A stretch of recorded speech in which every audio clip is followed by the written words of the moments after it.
अध्याय 91 मजाक करना बंद करो, आज्ञाकारी बनो। ऋतिका मेहता और दिव्या कपूर ने भी समस्या को भांप लिया। मेहर अवस्थी ऊपर से शांत और संयमित दिख रही थी, लेकिन जो लोग उन्हें अच्छी तरह जानते थे वे तुरंत समझ गए कि कुछ गड़बड़ है। उसके पेट का दर्द तो बढ़ता ही जा रहा है। ऋतिका मेहता ने मंच पर मेहर अवस्थी को देखते हुए चिंता से आंखें चौड़ी करते हुए धीरे से कहा, दिव्या जी, इस गाने में इतने ऊंचे सुर हैं, क्या मेहर इस हालत में इसे गा पाएगी? दिव्या कपूर कुछ नहीं बोली, बस चुपचाप अपनी मुट्ठियां भींच लीं। गाना चुनते समय उन्होंने ध्यान रखा था कि मेहर अवस्थी ने पिछले एपिसोड में कोई भी ऊंचे सुर नहीं गाए थे, इसलिए उन्होंने इस एपिसोड में इस गाने का इस्तेमाल करने की योजना बनाई थी। सामान्य परिस्थितियों में मेहर अवस्थी को स्वाभाविक रूप से कोई समस्या नहीं होती, लेकिन अपनी वर्तमान स्थिति में वो स्पष्ट रूप से पूरी ताकत से दर्द सह रही थी, जिससे उनके लिए ऊंचे सुर गाना लगभग असंभव हो गया था। सबसे परेशान करने वाली बात यह थी कि रिया तलवार भी ध्यान से देख रही थी, और रिया तलवार तो ऊंचे सुरों में और भी माहिर थीं। अगर रिया तलवार भी आज कोई ऊंचे सुरों वाला गाना गाती, रिया तलवार के मुकाबले मेहर अवस्थी की हालत बहुत खराब थी। गाना खत्म होने के बाद उसे अस्पताल ले चलो। रेयांश खन्ना को अब मेहर अवस्थी के स्टेज परफॉर्मेंस की चिंता नहीं थी, उन्हें मेहर अवस्थी की सेहत की चिंता सता रही थी। पेट दर्द गंभीर या मामूली हो सकता है और मेहर अवस्थी को काफ़ी समय से ये तकलीफ थी, बिना अपना ख्याल रखे और बिना कभी अस्पताल जाकर चेकअप करवाए। उनकी हालत का अंदाज़ा लगाना वाकई मुश्किल था। मेहर अवस्थी को स्टेज पर संघर्ष करते देख रेयांश खन्ना के मन में एक तीव्र इच्छा जाग उठी, वह दौड़कर उन्हें सीधे अस्पताल ले जाना चाहते थे। वाकई मेहर अवस्थी ने गाने की पूरी कोशिश की, लेकिन उनकी शारीरिक स्थिति ऊंचे सुरों को सही ढंग से गाने में उनका साथ नहीं दे रही थी। कोरस के 2 सबसे ऊंचे सुरों तक वह पहुंच तो गईं, लेकिन उनकी आवाज़ की गुणवत्ता में कमी आ गई। जब तक उन्होंने गाना खत्म किया, मेहर अवस्थी पसीने से तरबतर थीं और उनका शरीर थोड़ा कांप रहा था। हालांकि दर्शकों ने इन बातों पर ध्यान नहीं दिया, वे फिर भी तालियां बजाते और जयकारे लगाते रहे। उनके लिए भले ही गाना परफेक्ट न हो, लेकिन मेहर अवस्थी खूबसूरत हैं और उनके पैर भी बेहद खूबसूरत हैं। सौभाग्य से होस्ट ने मेहर अवस्थी के असामान्य व्यवहार को भांप लिया और मंच पर आने के बाद उन्हें ज़्यादा बोलने नहीं दिया, बल्कि तुरंत उन्हें जाने के लिए कह दिया। मैं बाहर उनका इंतजार करूंगा। दिव्या कपूर और ऋतिका मेहता के हिलने से पहले ही रेयांश खन्ना रिकॉर्डिंग हॉल के बगल वाले दरवाजे से बाहर निकल गए। गायक के प्रदर्शन समाप्त होने के बाद वे रिकॉर्डिंग हॉल से मुख्य द्वार से बाहर निकलते, जहां 2 मंच विराम आयोजक उनका साक्षात्कार लेते। फिर गायक कैमरों के साथ एक गलियारे से होते हुए अंत में अपने कमरे में लौटकर प्रतीक्षा करते। रेयांश खन्ना जिस दरवाजे से बाहर भागे वह मुख्य द्वार से 100 मीटर से अधिक दूर था, जिसके लिए 2 गलियारे पार करने पड़ते थे। महज 10 सेकंड में रेयांश खन्ना तेजी से दोनों गलियारे पार कर गए और दूर से 2 मंच विराम आयोजकों को मेहर अवस्थी का साक्षात्कार लेते हुए देख सके। नूपुर जोशी कैमरामैन के बगल में खड़ी थीं। नामात्र निर्देशक की सहायक होने के साथ साथ वे मंच विराम साक्षात्कार खंड की भी जिम्मेदार थीं। हालांकि दोनों आयोजक काफ़ी युवा थे और उन्होंने मेहर अवस्थी की स्थिति पर ध्यान नहीं दिया और उनसे लगातार सवाल पूछते रहे। तभी मेहर अवस्थी थोड़ी लड़खड़ा गईं, मानो वे गिरने वाली हों। श्रीमती अवस्थी! पास खड़े लोग स्तब्ध होकर चिल्ला उठे। अगले ही पल एक व्यक्ति दौड़कर आया और मेहर अवस्थी को पकड़ लिया। श्री खन्ना! नूपुर जोशी ने हैरानी से कहा, पूरी तरह से अचंभित। रोहित, वहाँ क्या हो रहा है? बैकस्टेज स्टूडियो से ये सब देख रहे निर्देशक समीर वोहरा ने अचानक अपनी सहायक नूपुर जोशी से पूछा। मुझे भी नहीं पता। नूपुर जोशी अपनी आंखों के सामने के दृश्य को निश्चिंत होकर देखती रही। उसने देखा कि श्री खन्ना ने सुश्री अवस्थी को अपनी बाहों में उठाया और जल्दी से चले गए, उन्हें पुकारते हुए, सहायक नूपुर, मुझे माफ़ करना, क्या आप कृपया निर्देशक समीर वोहरा को बता सकती हैं कि सुश्री अवस्थी की तबीयत ठीक नहीं है? मैं उन्हें अस्पताल ले जा रहा हूँ। इतना कहकर वह जल्दी से मेहर अवस्थी को लेकर चले गए। प्रोडक्शन क्रू के कुछ सदस्य रेयांश खन्ना के जाते हुए चेहरे और मेहर अवस्थी को उनकी बाहों में देखकर अवाक रह गए। यह क्या हो रहा है? हे भगवान! मेहर अवस्थी को एक आदमी उठाकर ले गया। क्या वो उसका बॉयफ्रेंड है? तो श्रीमती अवस्थी बीमार हैं, इसीलिए तो वो अभी अभी बेहोश होने वाली थीं। रुको, क्या वो उसे सबके सामने ऐसे ही गोद में उठाकर घूम रहा है? वाह, बॉयफ्रेंड का पूरा जलवा! पुरुष चौंक गए। उन्हें कभी उम्मीद नहीं थी कि उनकी शांत स्वभाव वाली देवी को कोई पुरुष सबके सामने अपनी बाहों में उठाएगा। महिलाएं भी हैरान और अचंभित थीं। मेहर अवस्थी को गोद में उठाए हुए पुरुष काफ़ी आकर्षक लग रहा था और वे चाहती थीं कि उनका भी ऐसा ही आकर्षक और दबंग बॉयफ्रेंड हो। जब तक रेयांश खन्ना मेहर अवस्थी को गोद में लिए गलियारे के कोने से ओझल नहीं हो गए, तब तक सब लोग बातें करते रहे। नूपुर जोशी ने आखिरकार प्रतिक्रिया दी और झट से कहा, ज़्यादा मत सोचो। वो सुश्री अवस्थी के सहायक हैं। वो उन्हें अस्पताल ले जा रहे होंगे। ओह, मैं समझ गई। पुरुषों ने राहत की सांस ली। अरे, मैं समझ गई।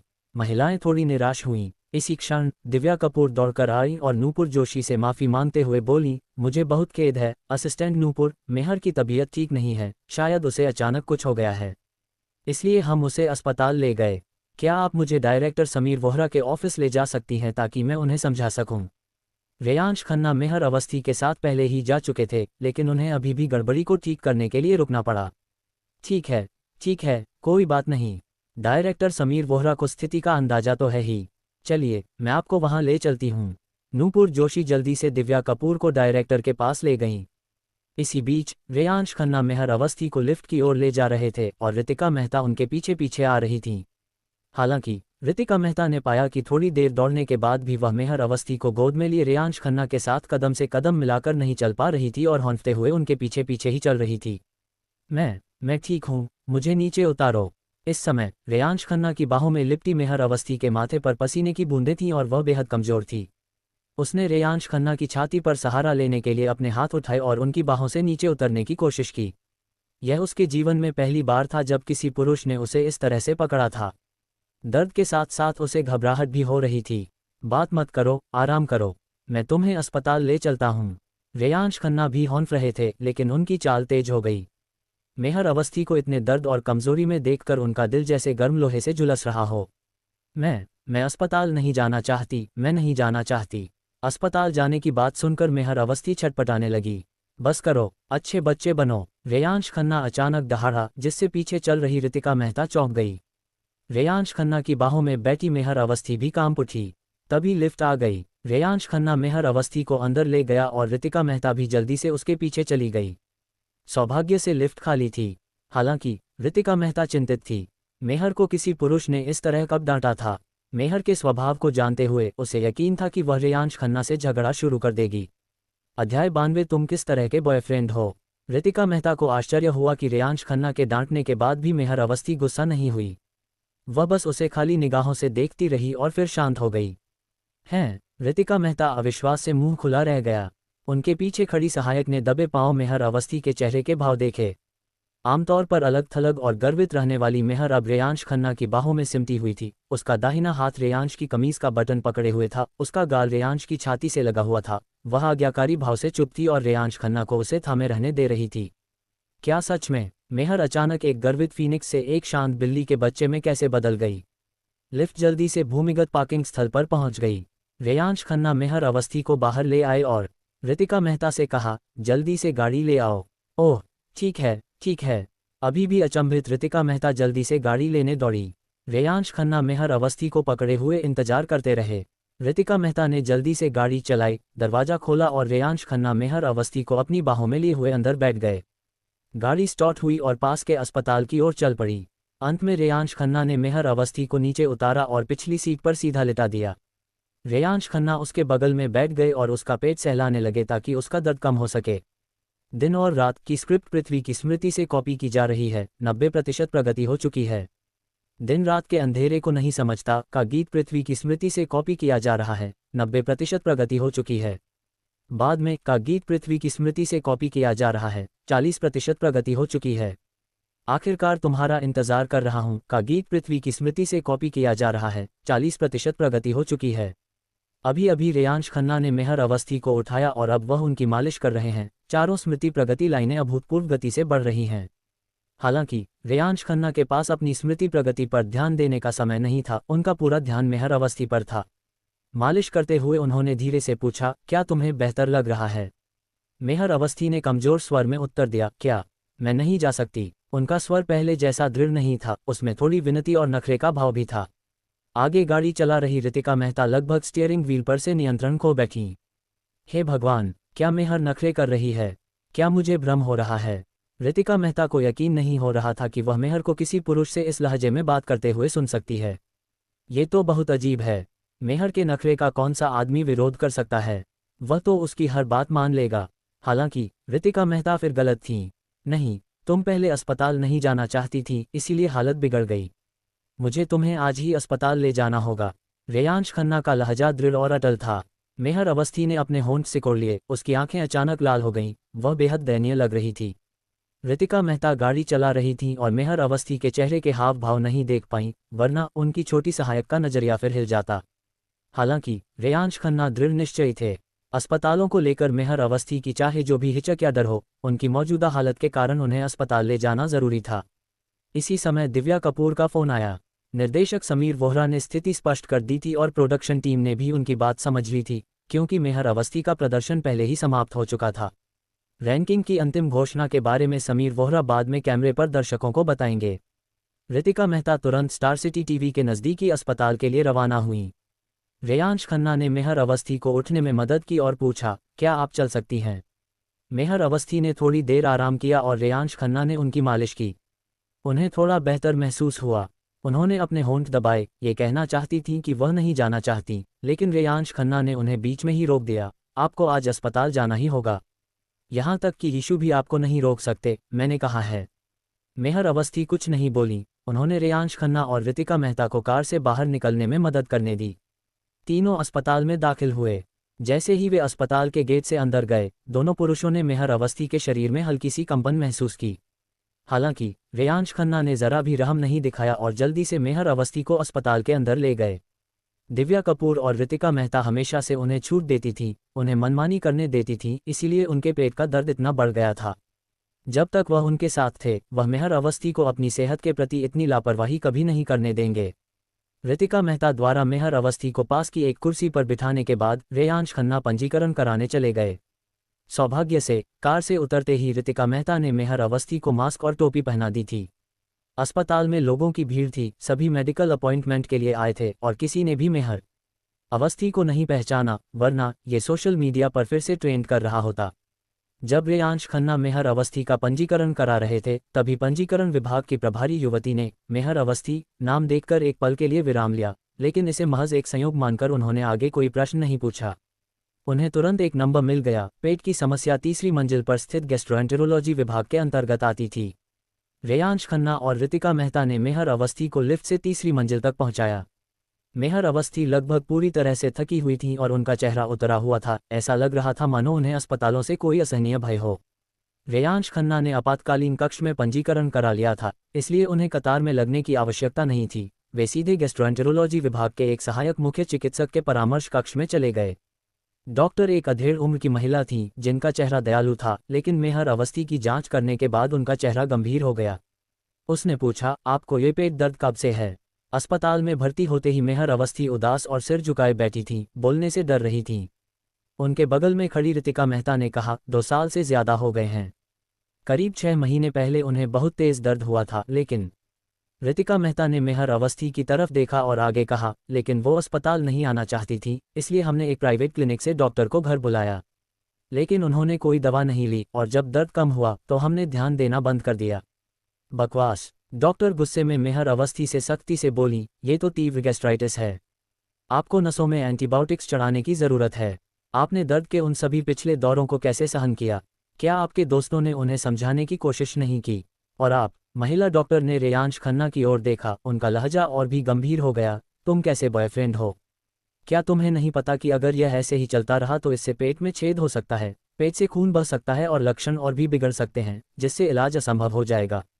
अरे नौजवानों, महिला डॉक्टर ने बड़ी जिम्मेदारी से रेयांश खन्ना की ओर इशारा करते हुए गुस्से में कहा। रितिका मेहता पूरी तरह से स्तब्ध रह गईं और कमजोर आवाज में उन्हें याद दिलाया, डॉक्टर, असल में वह मुझे इव की जरूरत नहीं है। इस समय मेहर अवस्थी ने कमजोर आवाज में कहा, मत बोलो, डॉक्टर की बात सुनो। रेयांश खन्ना ने मेहर अवस्थी को बीच में ही टोकते हुए गुस्से से कहा, और पसीने से तरबतर लड़की ने कमजोर होकर अपना सिर नीचे कर लिया। अब अपनी गर्लफ्रेंड पर चिल्ला रहे हो? पहले कहाँ थे? महिला डॉक्टर ने कुछ बुदबुदाया और अंत में प्रवेश पर्ची लिख दी, जिसे रितिका मेहता ने जल्दी से फीस जमा करने के लिए ले लिया। फिर उन दोनों ने मेहर अवस्थी को अस्पताल विभाग तक पहुंचाने में मदद की।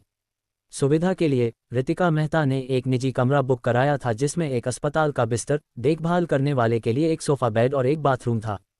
मेहर अवस्थी का दर्द थोड़ा कम हो गया था, लेकिन वह किसी डर के मारे पूरे रास्ते कांपती रही। आखिरकार रेयांश खन्ना ने उसे फिर से उठाया और आसपास मौजूद कई लोगों की हैरानी भरी निगाहों के बीच उसे वार्ड में ले गए। इसी समय एक नर्स मेहर अवस्थी को कपड़े बदलने के लिए अस्पताल का गाउन लेकर आए।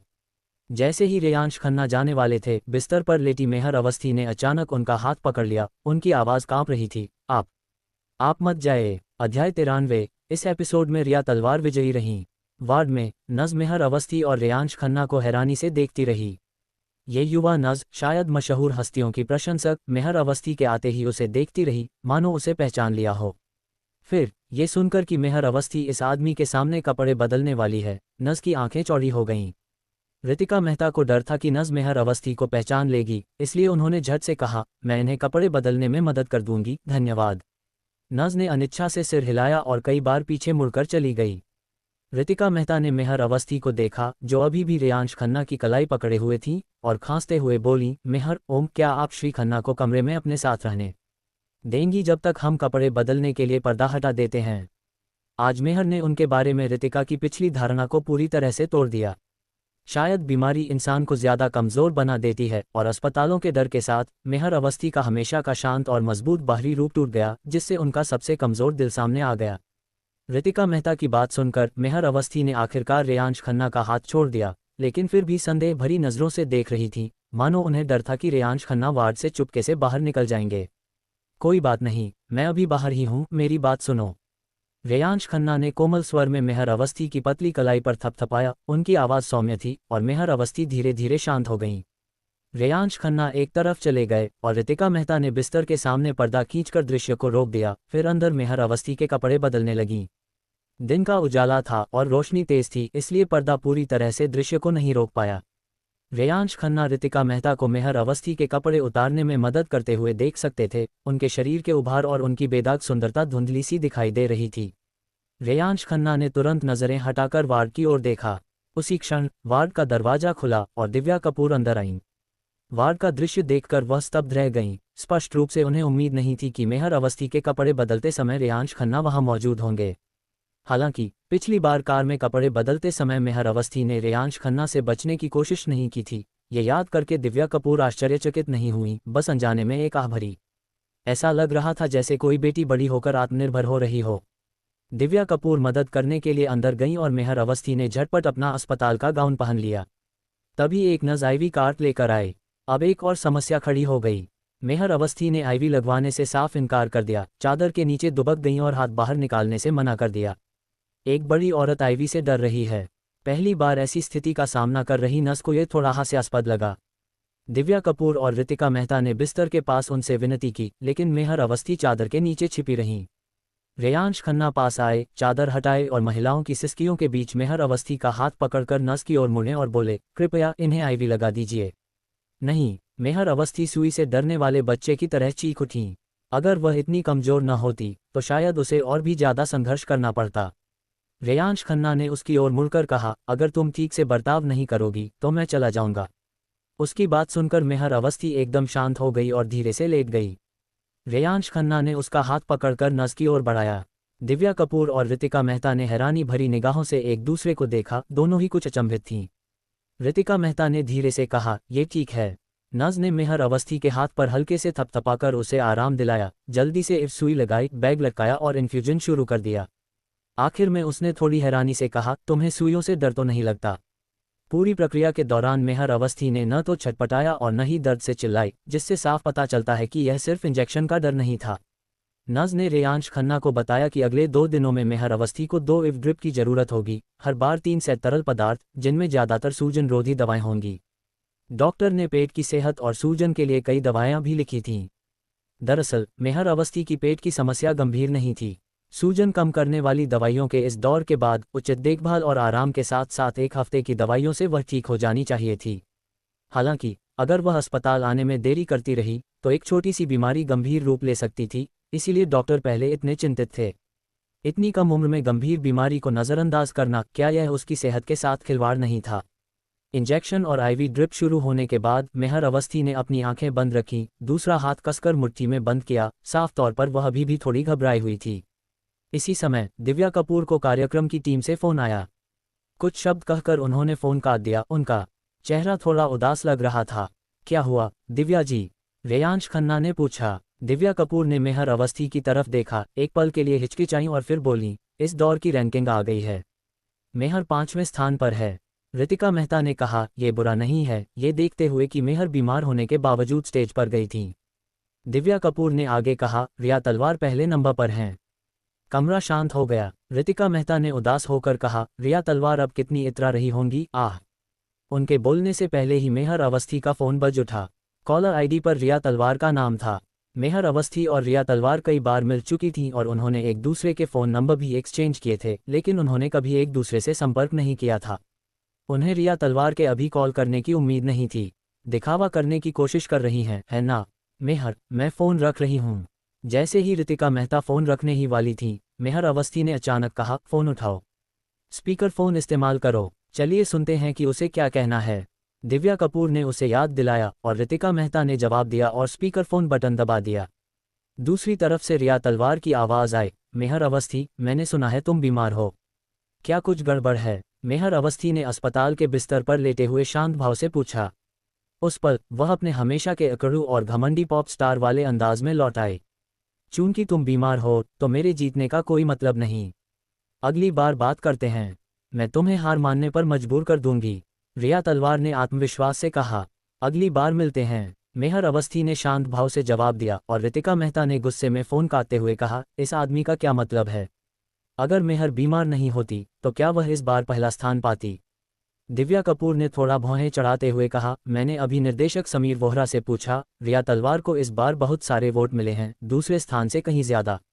मेहर, लापरवाह मत बनो, रेयांश खन्ना ने बगल से कहा, अभी काम की बात मत करो, उसे आराम करने दो। दिव्या कपूर चौंक गईं, फिर हंसते हुए बोली, तुम सही कह रही हो मेहर, तुम्हें थोड़ी देर सो जाना चाहिए। रितिका, चलो बाहर जाकर कुछ ज़रूरी सामान खरीद लेते हैं। रितिका मेहता मान गईं और दिव्या कपूर के पीछे पीछे बाहर चली गईं। थोड़ी दूर चलने के बाद रितिका मेहता ने खुद को रोक नहीं पाया और पूछा, दिव्या जी, अगर मिस्टर खन्ना मेहर के साथ अकेले होंगे तो क्या वे कुछ करेंगे? दिव्या कपूर ने उनकी तरफ देखा। क्या? रितिका मेहता बोली, मेरा मतलब क्या तुम हमेशा से नहीं चाहती थी कि मेहर इतनी जल्दी डेटिंग शुरू न करे? दिव्या कपूर ने सिर हिलाया, ये कैसे बर्दाश्त किया जा सकता है? मेहर को अस्पतालों से हमेशा से डर लगता रहा है, यह उसके लिए चिंता का कारण रहा है। चूंकि रेयांश खन्ना उसे अस्पताल लाए हैं, शायद वह उसके अंदरूनी संघर्ष को सुलझाने में मदद कर सकें। इसी बीच अस्पताल के कमरे में, जाओ सो जाओ। रेयांश खन्ना मेहर अवस्थी को कंबल ओढ़ा रहे थे। मेहर अवस्थी ने सिर हिलाया, मुझे नींद नहीं आ रही है। रेयांश खन्ना बिस्तर के किनारे बैठे उसके पीले चेहरे को देख रहे थे। कुछ पल की चुप्पी के बाद उन्होंने अचानक कहा, मुझे माफ़ करना, दो बातें हैं जो मैं तुमसे छिपा रहा हूँ। मेहर अवस्थी ने अपना सिर घुमाकर उनकी ओर देखा। रेयांश खन्ना ने आगे कहा, पहली बात तो यह है कि असल में मैं और तान्या बंसल सिर्फ प्रेमी प्रेमिका से कहीं ज़्यादा हैं। हमारी शादी हुई थी और हाल ही में हमारा तलाक हुआ है। अध्याय 94। किसी को पसंद करने का एहसास कैसा होता है?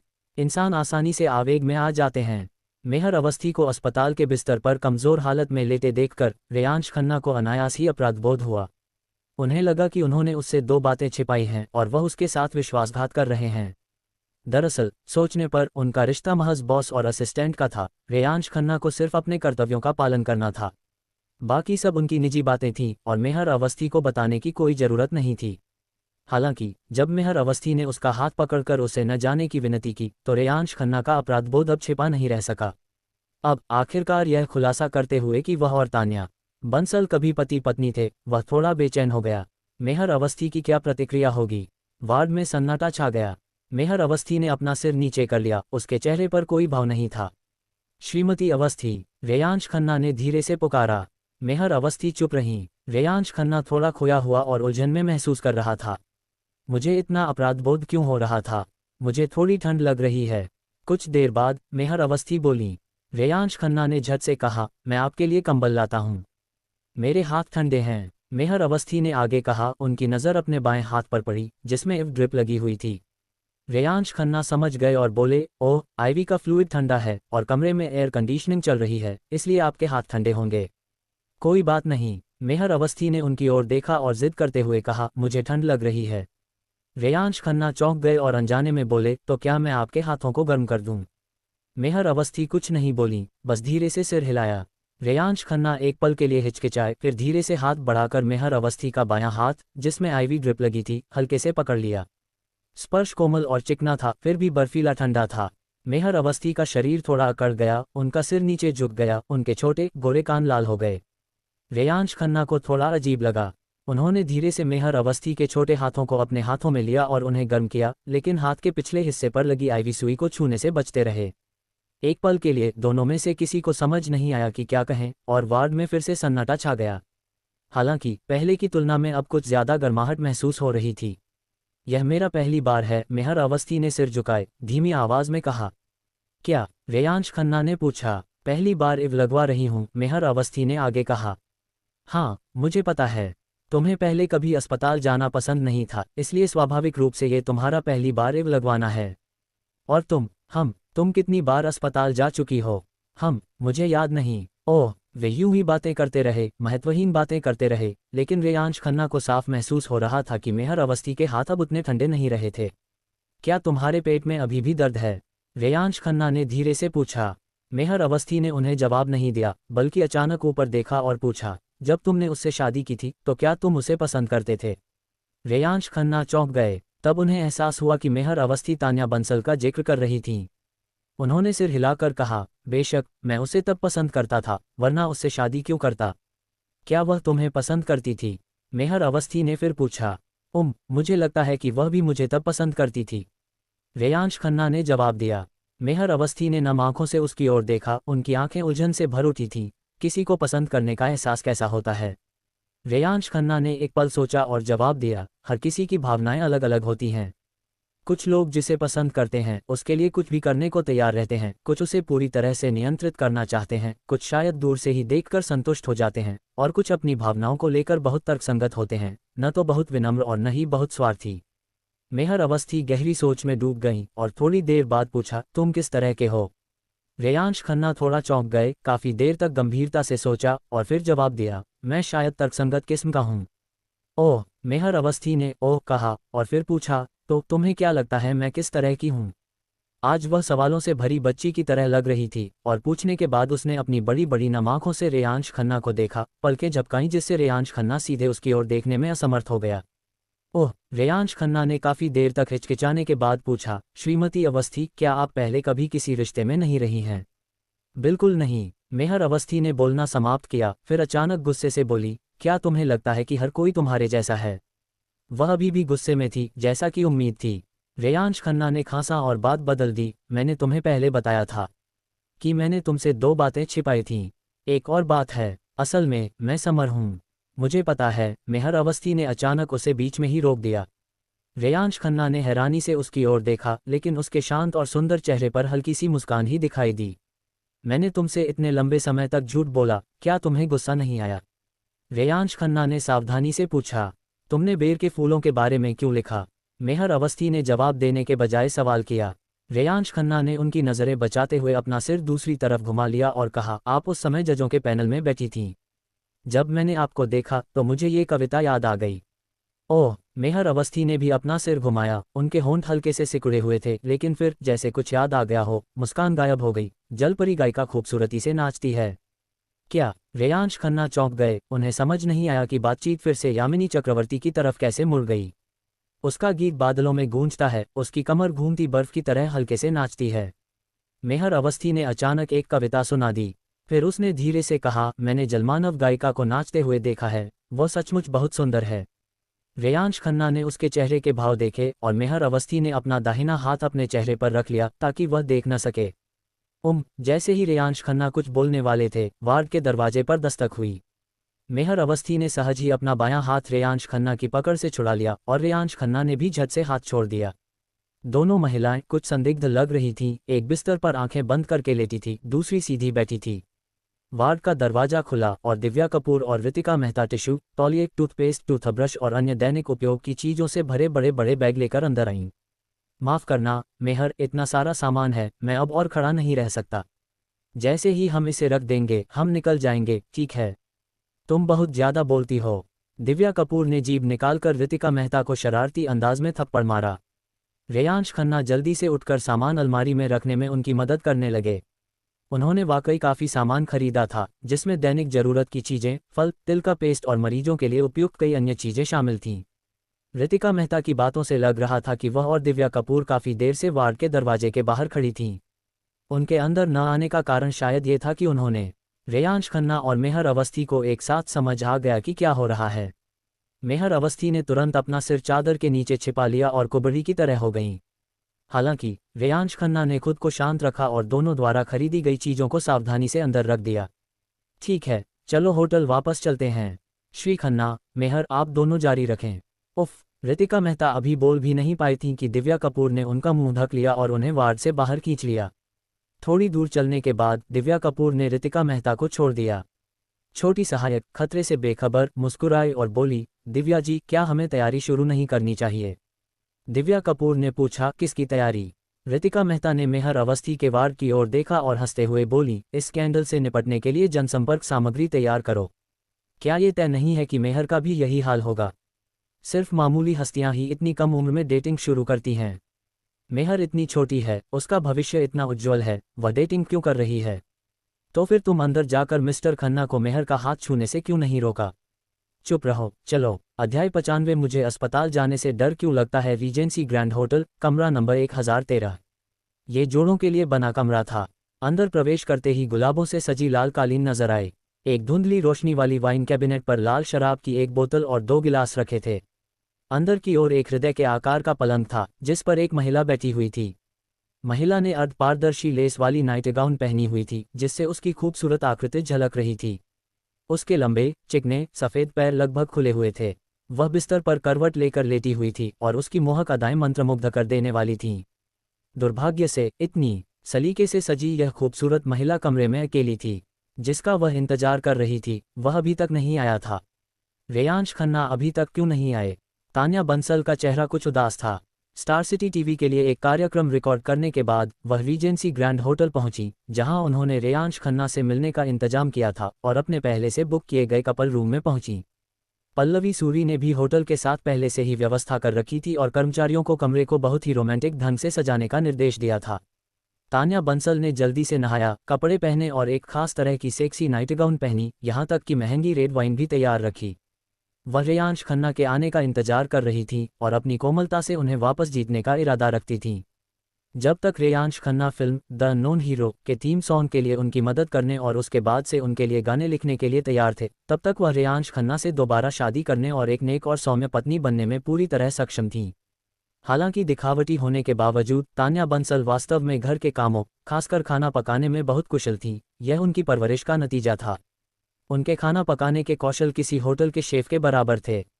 रेयांश खन्ना से शादी के शुरुआती दिनों में वह लगभग हर दिन खाना बनाती थी। उनका प्यार गहरा और मधुर था। हालांकि बाद में तान्या बंसल ने अपने करियर पर ध्यान केंद्रित किया, धीरे धीरे अपने परिवार की उपेक्षा की और रेयांश खन्ना के लिए खाना बनाना बंद कर दिया। अब अगर वह रेयांश खन्ना से दोबारा शादी करती तो वह फिर से वही पवित्र और सौम्य पत्नी बनने को तैयार थी जो वह कभी थी। सार्वजनिक रूप से वह अपार लोकप्रियता वाली एक सुपरस्टार थीं। निजी तौर पर वह एक शीर्ष गीतकार की प्रिय पत्नी थीं। यह आदर्श जोड़ी, क्या मनोरंजन जगत में इसकी चर्चा नहीं हो रही है? शायद इससे उनकी लोकप्रियता और भी बढ़ जाए। तान्या बंसल ने तो आगे की ही बहुत कल्पना कर रखी थी, लेकिन हकीकत ने उनकी उम्मीदों पर पानी फेर दिया। वह रात 10 बजे से 12 बजे तक इंतजार करती रहीं, लेकिन रेयांश खन्ना नहीं आए। तान्या बंसल बड़ी मुश्किल से उठी और अपने पैरों को मलने लगी। बिस्तर पर इतने लंबे समय तक कामुक मुद्रा में बैठने से उनके पैर सुन्न हो गए थे। पल्लवी सूरी ने व्हाट्सएप पर संदेश भेजा, तान्या बंसल, रेयांश खन्ना से आपकी बात कैसी रही? तान्या बंसल ने उदास चेहरे से जवाब दिया, वह नहीं आए।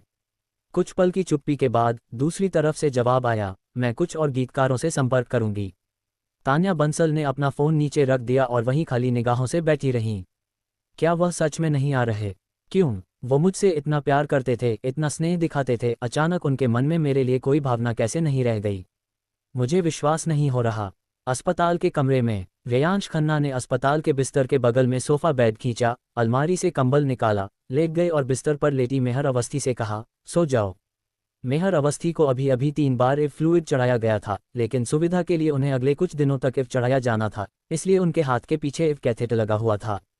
मेहर अवस्थी बहुत असहज महसूस कर रही थीं और बार बार अपने हाथ के पीछे लगे इव कैथेटर को छू रही थीं। ध्यान रखना, सुई को मत मोड़ना, कल इसे दोबारा लगाना पड़ेगा। उनके बिस्तर बहुत पास पास थे और रेयांश खन्ना ने उन्हें रोकने के लिए हाथ बढ़ाया। मेहर अवस्थी ने अपने होंठ दबाए, अपने हाथ के पीछे लगी इव सुई को देखते हुए थोड़ा दुखी होकर कहा, बहुत दर्द हो रहा है। रेयांश खन्ना मुस्कुराए, तुम बच्चों जैसी हरकतें क्यों कर रही हो? सो जाओ। उन्होंने लाइट बंद कर दी, जिससे वार्ड में अंधेरा छा गया। कुछ देर बाद मेहर अवस्थी की आवाज़ आई, क्या आप सो रहे हैं? रेयांश खन्ना ने बेबसी से कहा, तुम सो नहीं रही हो, मैं कैसे सोऊंगा? बताओ। शायद अस्पताल के कमरे में रात बिताने का यह उनका पहला अनुभव था, इसलिए मेहर अवस्थी थोड़ी असहज थीं। ठीक है, हम किस बारे में बात करें? रेयांश खन्ना मान गए, क्या तुम जानना चाहती हो? मेहर अवस्थी थोड़ी देर रुकी, उनकी आवाज़ थोड़ी कांप रही थी, मुझे अस्पताल जाने से डर क्यों लगता है? रेयांश खन्ना चौंक गए और बगल वाले बिस्तर पर लेटी दुबली पतली मेहर अवस्थी को देखने के लिए पलट गए। मेहर अवस्थी ने धीमी आवाज़ में अपनी कहानी शुरू की, मेरी दादी ने मुझे पाला पोसा। 7 साल की उम्र से पहले मैंने अपने माता पिता को केवल 2 बार देखा। एक बार जब मेरी दादी कहीं और चली गई, और एक बार मेरी दादी के अंतिम संस्कार में। रेयांश खन्ना को लगा कि मेहर अवस्थी की आवाज़ में सिसकी की आवाज़ है, पर यह सिर्फ उनका वहम था। रेयांश खन्ना ने मेहर अवस्थी को पहली बार रोते हुए देखा था, या ये सिर्फ उनका वहम था? कुछ देर बाद मेहर अवस्थी ने आगे कहा, मेरे दादाजी मेरे जन्म से पहले ही गुजर गए थे। मेरे माता पिता दूसरे शहर में काम करते थे और मेरी दादी ने मुझे अकेले पाला। उनके लिए यह बहुत मुश्किल था। जब मैं छोटी थी तो बहुत शरारती थी, मोहल्ले की मशहूर शैतान बच्ची। लेकिन चाहे मैं कितनी भी गलती करती, मेरी दादी कभी नाराज़ नहीं होती थीं। एक दिन मैंने पड़ोस के एक बच्चे को सुंदर हेयर क्लिप पहने देखा और मैंने अपनी दादी से उसे मेरे लिए खरीदने को कहा। लेकिन तब तक बहुत देर हो चुकी थी। फिर भी मेरी दादी मेरी खातिर हेयर क्लिप बेचने वाली दुकान ढूंढने के लिए बाहर गईं। बाद में जब मैंने अपनी दादी को दोबारा देखा तो वह अस्पताल के बिस्तर पर लेटी हुई थीं। मेरी दादी खून से लथपथ थीं और उनके हाथों, नाक और मुंह में सुइयां और नलियां लगी हुई थीं। जब मेरी दादी ने मुझे देखा तो उन्होंने मेरी तरफ मुस्कुराया और फिर अपनी जेब से एक हेयर क्लिप निकाली। बाद में शराब पीकर गाड़ी चलाने वाले को सजा सुनाई गई और उसके परिवार ने मुआवजे के तौर पर काफ़ी पैसा दिया। लेकिन इसका कोई फ़ायदा नहीं हुआ। उसके बाद से मैंने फिर कभी अस्पताल जाने की हिम्मत नहीं की। वार्ड में गहरी खामोशी छा गई। रेयांश खन्ना को अचानक याद आया कि उन्होंने मेहर अवस्थी को कभी बालों में क्लिप लगाते नहीं देखा था। अगर वह बाल बांधती भी थीं तो हमेशा हेयर टाई का इस्तेमाल करती थीं। रेयांश खन्ना उठ बैठे और उन्हें धुंधला सा अस्पताल के बिस्तर पर कंबल लगातार कांपता हुआ दिखाई दिया। कंबल के नीचे छिपी हुई कोई व्यक्ति रो रही थी। रेयांश खन्ना उठे और बिस्तर के पास बैठ गए। कांपते हुए कंबल को देखकर उन्होंने धीरे से हाथ बढ़ाया और उसे हल्के से सहलाया। कोई बात नहीं, अगर तुम रो लोगी तो सब ठीक हो जाएगा।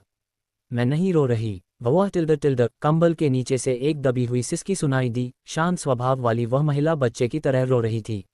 रेयांश खन्ना ने कंबल के ऊपर से धीरे से उसकी पतली पीठ थपथपाई। थोड़ी देर बाद कंबल के नीचे से सिसकने की आवाज़ धीरे धीरे कम हो गई।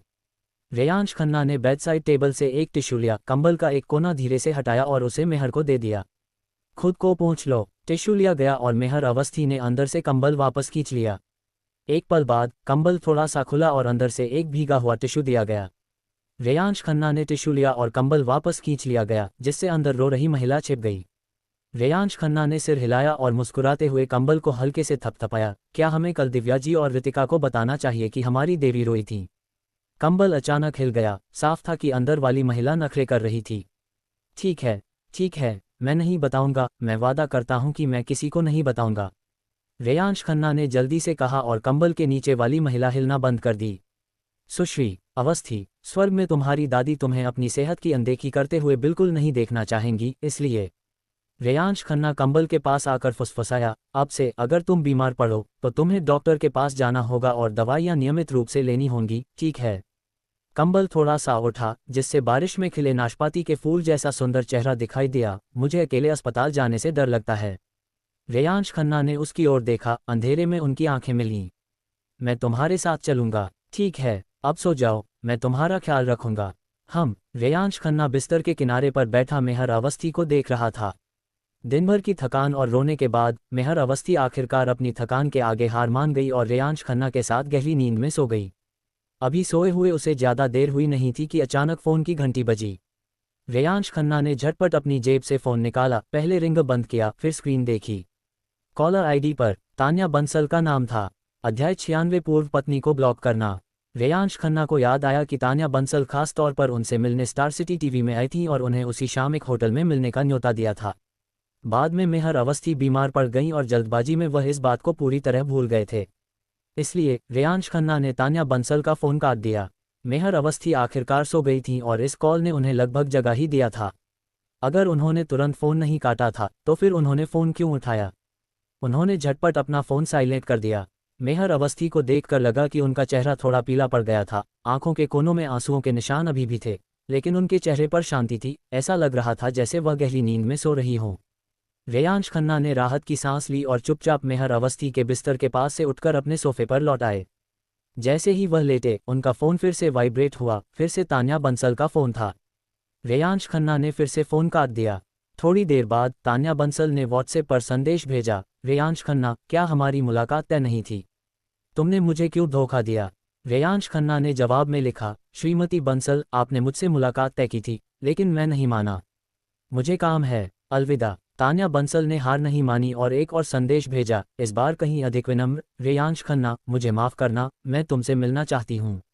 मुझे तुमसे कुछ बहुत ज़रूरी बात कहनी है। तुम कहाँ हो? मैं तुम्हें ढूंढने आ रही हूँ। रेयांश खन्ना ने टाइप किया, श्रीमती बंसल, क्या बात है? बस व्हाट्सएप पर बता दीजिए।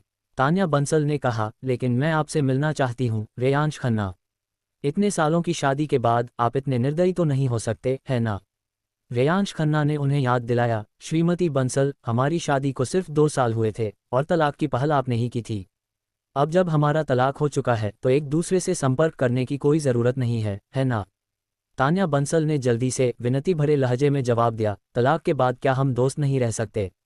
रेयांश खन्ना, श्रीमती बंसल, आपने ही तो मुझे कहा था कि आपको परेशान करना बंद कर दूं।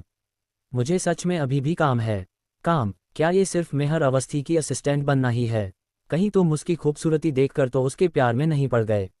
रेयांश खन्ना, मैं तुम्हें बता दूं, एंटरटेनमेंट इंडस्ट्री में कोई भी औरत साफ सुथरी नहीं होती। मेहर अवस्थी के घमंडी दिखावे में मत आना, वो पर्दे के पीछे बिल्कुल अलग ही तरह की औरतें हैं।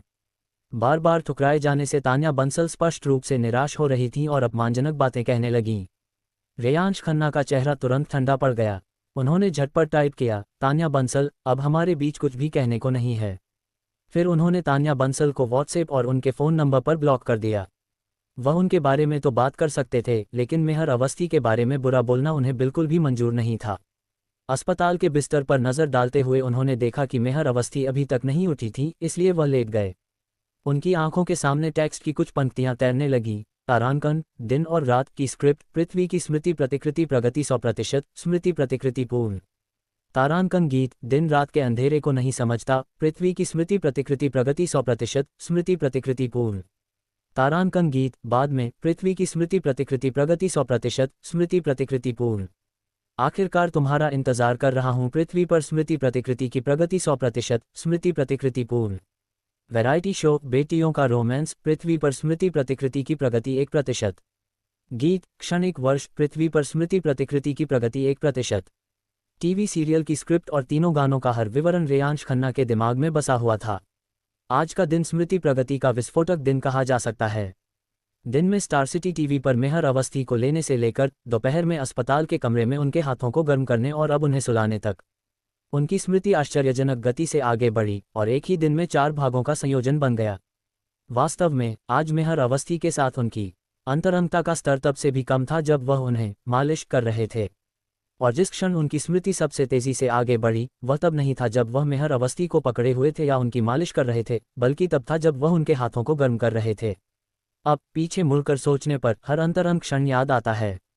मेहर अवस्थी के साथ पहले वह लगभग निष्क्रिय ही थी, लेकिन जब वह उसके हाथों को सहला रहा था तो मेहर अवस्थी ने जरा भी विरोध नहीं किया और न ही असहज महसूस किया, बल्कि उसने ही रेयांश खन्ना को अपना हाथ पकड़ने का इशारा किया। तो इस धोखेबाज का फैसला सिर्फ शारीरिक अंतरंगता के स्तर पर ही आधारित नहीं है, बल्कि उनके दिलों की दूरी पर भी आधारित है।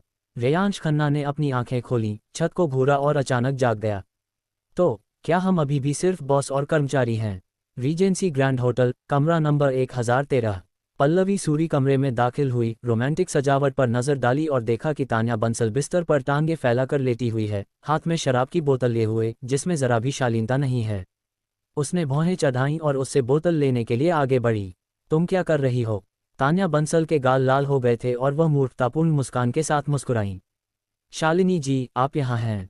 चलिए पीते हैं। बस करो, पल्लवी सूरी ने झल्लाते हुए कहा, तान्या बंसल, चाहे तुम पी कर मर ही जाओ, रेयांश खन्ना को कोई फर्क नहीं पड़ेगा।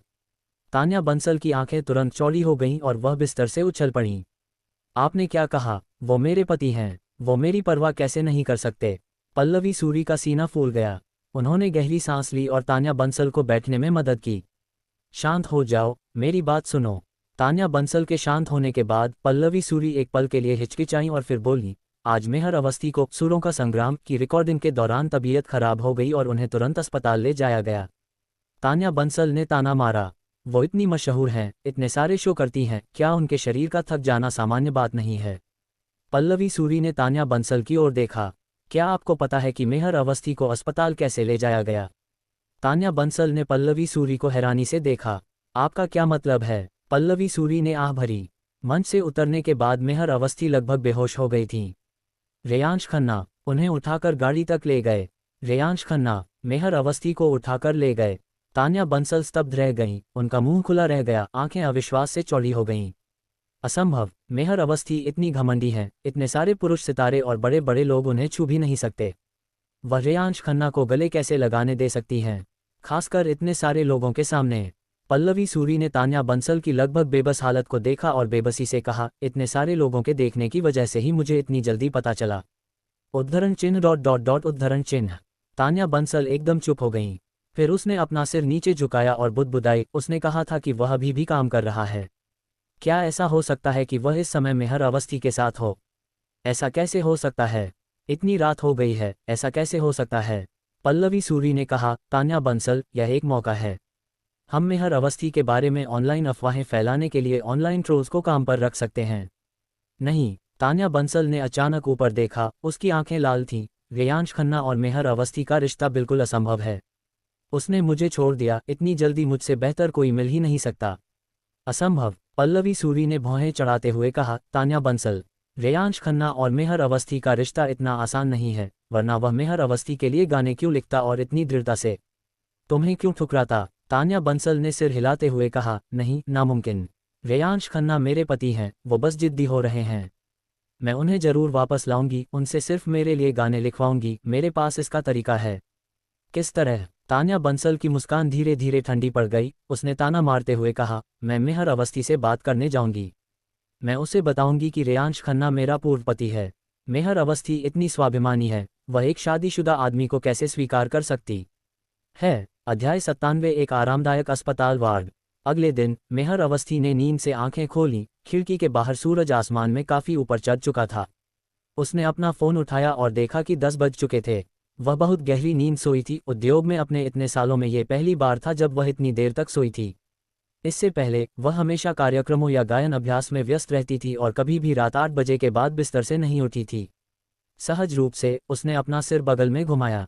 उसके अस्पताल के बिस्तर के बगल वाला सोफा बेड एक अस्थायी सोफे में बदल दिया गया था और जो व्यक्ति पिछली रात उसके बगल में था वह वहां नहीं था। रेयांश खन्ना। मेहर अवस्थी को अपने दिल में अचानक एक खालीपन महसूस हुआ और सहज रूप से उठ बैठी। जाग गए। उसके बगल से एक कोमल मधुर आवाज आई। रेयांश खन्ना बिस्तर के पास गए और धीरे से पूछा, क्या आपको भूख लगी है? रितिका मेहता ने आज सुबह आपके लिए बाजरे की दलिया लाई थी, लेकिन अब वह ठंडी हो गई है। मैं उसे गर्म कर देता हूँ।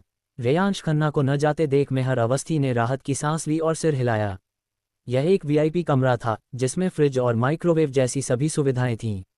रेयांश खन्ना ने बाजरे की दलिया को माइक्रोवेव में गर्म किया, फिर एक कटोरे में उबलता पानी डाला और एक ठंडा हो चुका उबला अंडा गर्म किया। इसके बाद वे बाथरूम में गए और जल्दी से गर्म पानी से भरा एक बेसिन और एक तौलिया ले आए। वे मेहर अवस्थी के बिस्तर के पास गए, बेसिन को बेडसाइड टेबल पर रखा, गर्म तौलिया निचोड़ा और उन्हें देते हुए कहा, अपना चेहरा धो लो। मेहर अवस्थी उस आदमी को खाली निगाहों से देखती रहीं। सूरज की रोशनी उनके नुकीले चेहरे पर पड़ रही थी। यह न तो युवापन का भाव था, न ही उभेलिंगी प्रकार का, लेकिन इसमें एक सुकून देने वाला गुण था। ओह! मेहर अवस्थी को अचानक अपने गाल गर्म महसूस हुए। उसने धीरे से जवाब दिया, गर्म तौलिया लिया और अपना चेहरा पोंछा। चेहरा धोने के बाद रेयांश खन्ना पानी का गिलास और टूथब्रश लेकर आए। मैं अपने दांत साफ करने जाती हूँ।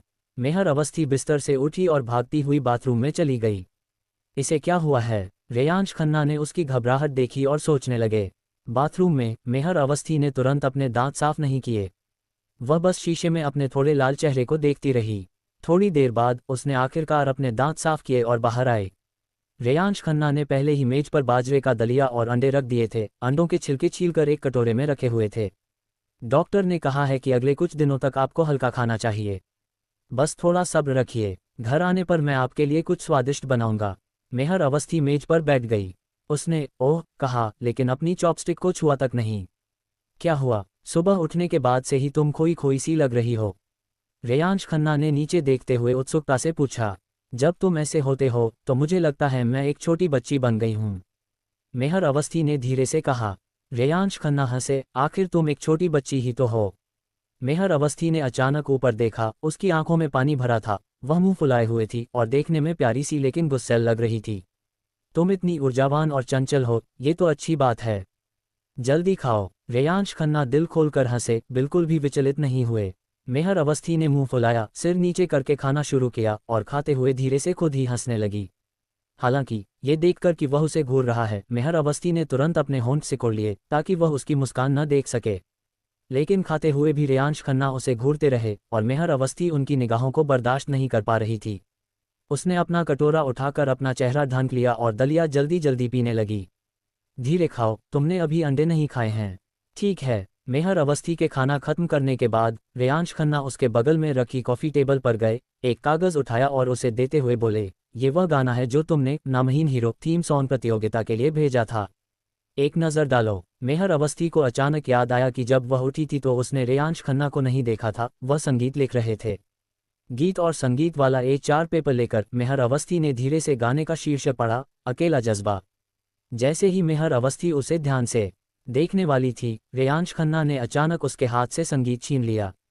उसने एक उलझन में पड़ी बिल्ली के बच्चे की तरह अपनी बड़ी बड़ी आंखें झपकाते हुए खाली नज़रों से रेयांश खन्ना की ओर देखा। तुम क्या कर रहे हो? रेयांश खन्ना ने उससे गंभीरता से कहा, पहले तुम्हें मुझसे वादा करना होगा कि तुम गायन का अभ्यास करने के चक्कर में अपनी सेहत की अनदेखी नहीं करोगी। आज से तुम्हें मेरे निर्देशों का पूरी तरह पालन करना होगा, समय पर सोना, समय पर दवा लेना, वरना मैं तुम्हें ये गाना नहीं दे सकता। मेहर अवस्थी चौंक गई और फिर पूछा, क्या ये गाना मुश्किल है? रेयांश खन्ना मुस्कुराए और बोले, श्रीमती अवस्थी बहुत होशियार हैं। मेहर अवस्थी ने रेयांश खन्ना की ओर हाथ बढ़ाया और कहा, पहले मुझे देखने दो। रेयांश खन्ना ने सिर हिलाकर कहा, पहले तुम्हें मुझसे वादा करना होगा। मेहर अवस्थी ने अचानक अपने पेट को पकड़ लिया और दर्द से उनका चेहरा बिगड़ गया। रेयांश खन्ना चौंक गए और जल्दी से नीचे बैठ गए। क्या तुम्हारे पेट में फिर से दर्द हो रहा है? इसी बीच मेहर अवस्थी ने मौका पाकर उनके हाथ से गाने के बोल और धुन छीन ली। रेयांश खन्ना दंग रह गए। मेहर अवस्थी की योजना सफल होने के बाद उसकी घमंडी मुस्कान को अविश्वास से देखते हुए, क्या तुम्हें एक शांत और संयमी देवी नहीं माना जाता था? तुम इस तरह कैसे बदल गईं? मेहर अवस्थी ने विजयी भाव से नाक सिकुड़ी, रेयांश खन्ना की ओर नाक सिकुड़ी और फिर उत्सुकता से गीत और संगीत देखने लगी। रेयांश खन्ना असहाय महसूस कर रहे थे और उन्हें वहीं रहने दिया।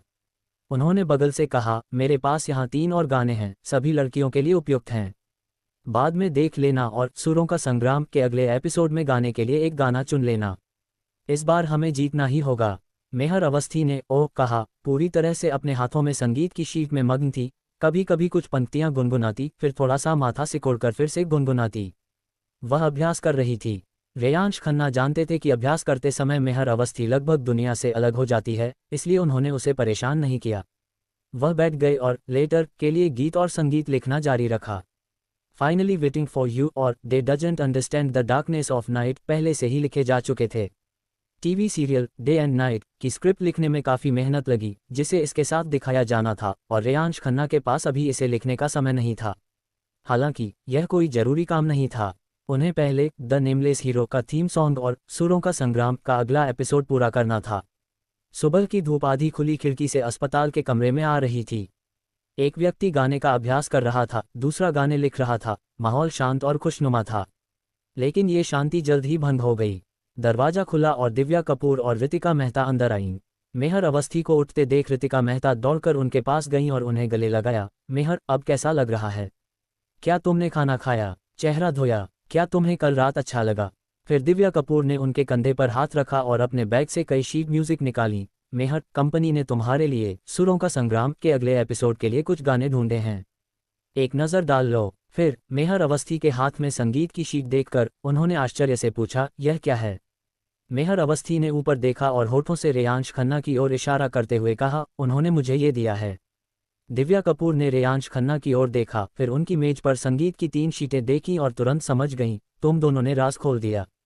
इतने लंबे समय से उद्योग में होने के कारण एजेंट ने पहले ही रेयांश खन्ना की पहचान का अनुमान लगा लिया था। रेयांश खन्ना ने माफ़ी मांगते हुए कहा, माफ़ कीजिए दिव्या जी, मैंने आपसे पहले यह बात छिपा ली क्योंकि मुझे डर था कि आप नाराज़ हो जाएंगी। दिव्या कपूर हंस पड़ी, क्या कह रहे हो रेयांश? तुम्हें मुख्य रूप से मेहर के नाराज़ होने की चिंता थी, है ना? उद्धरण चिन्ह उद्धरण चिन्ह। रेयांश खन्ना ने सिर झुकाए मेहर अवस्थी की ओर देखा और उन्हें समझ नहीं आया कि क्या कहें। ये टकराव क्या है? ये गुस्सा क्या है? आप सब किस बारे में बात कर रहे हैं? केवल ऋतिका मेहता ही अब तक असमंजस में थी। बेचारी छोटी सहायक पूरी तरह से हैरान दिख रही थी। अध्याय 98 वह एक बड़े मंच के लायक है। अरे श्री खन्ना रागसाहिल हैं। हे भगवान! अस्पताल के कमरे में सहायक ने अपने हाथों से अपना सिर ढकते हुए चीख मारी। अपनी आवाज़ धीमी करो। दिव्या कपूर ने उसका मुंह ढक दिया। ऋतिका मेहता आखिरकार शांत हुई, रागसाहिल को ऊपर से नीचे तक देखती हुई। अब भी सदमे में थी। श्री खन्ना, अगर आप इतने कमाल के हैं तो आपने सहायक पद के लिए आवेदन ही क्यों किया? अरे रुकिए, अगर आप नहीं आते तो आप मेहर से कैसे मिलते? इतनी सारी बातें कैसे हुईं? ही ऋतिका। मेहर अवस्थी ने ऋतिका मेहता को घूर कर देखा। मैं और कुछ नहीं कहूंगी, मैं और कुछ नहीं कहूंगी, ऋतिका मेहता ने शरारती अंदाज में कहा, फिर जोड़ा, अगर हमें पता होता कि श्री खन्ना ने मेहर के लिए पहले से ही इतने सारे गाने तैयार कर रखे हैं तो हम इतनी मेहनत क्यों करते? दिव्या कपूर ने चुपचाप मेहर अवस्थी को दी हुई संगीत की शीट वापस ले ली।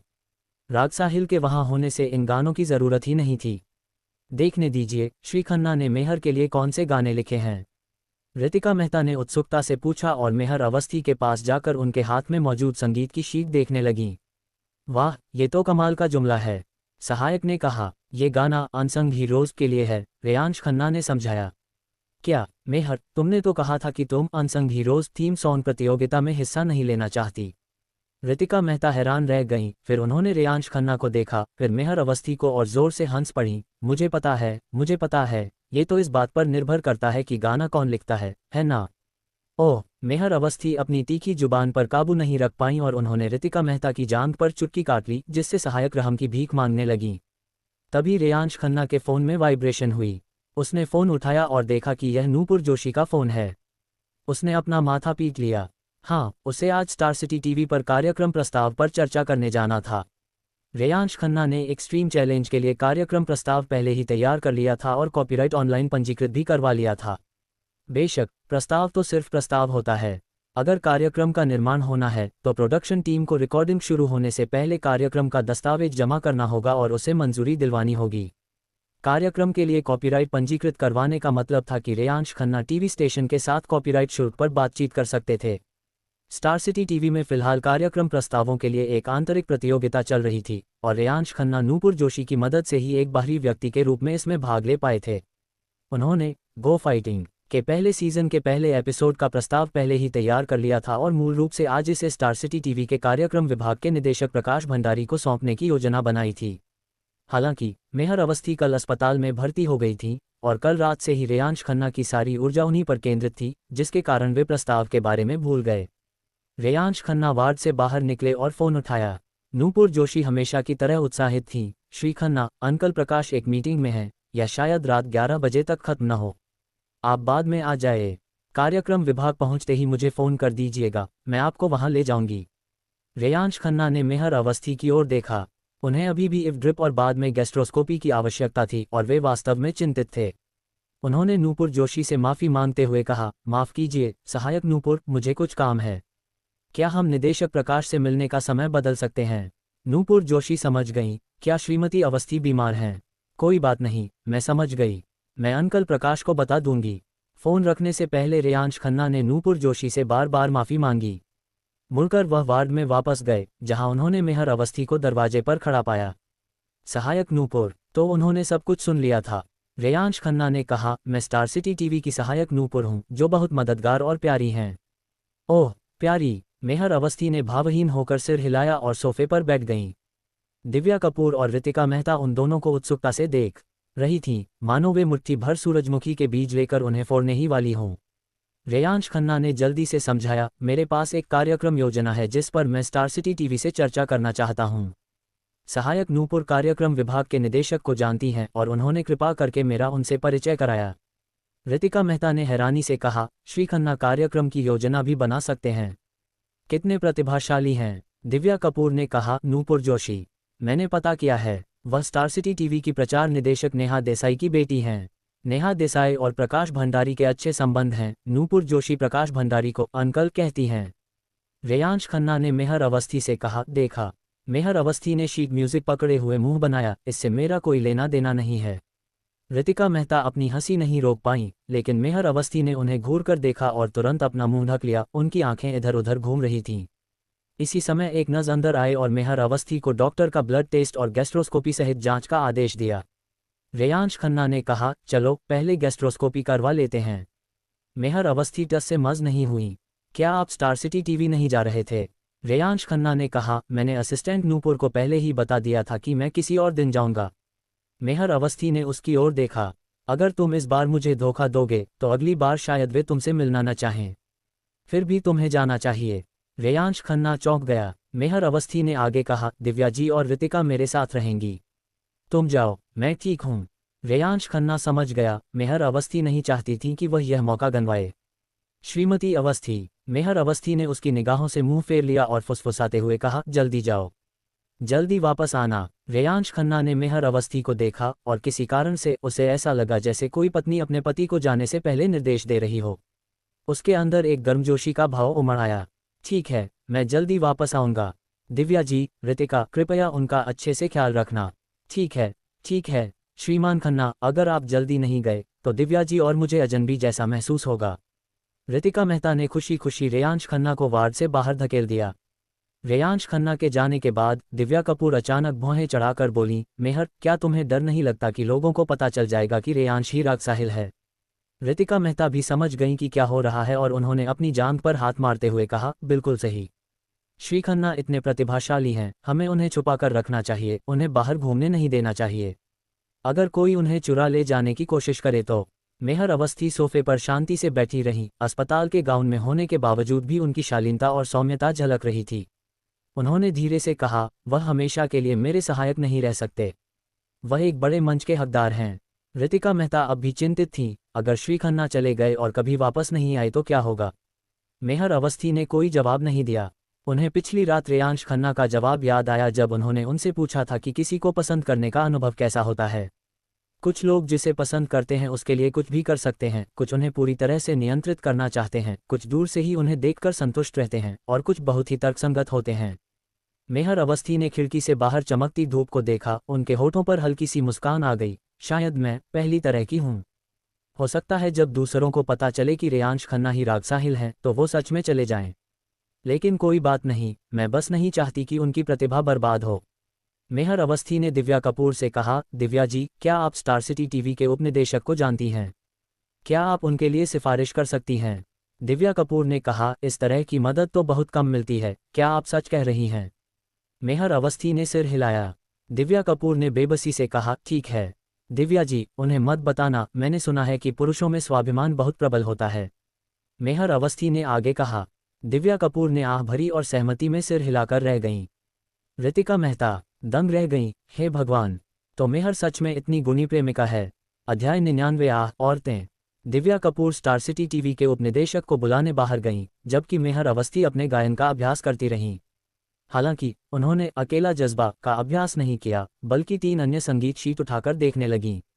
रितिका मेहता ने उत्सुकता से पूछा, मेहर, तुम इसका अभ्यास क्यों नहीं कर रही हो?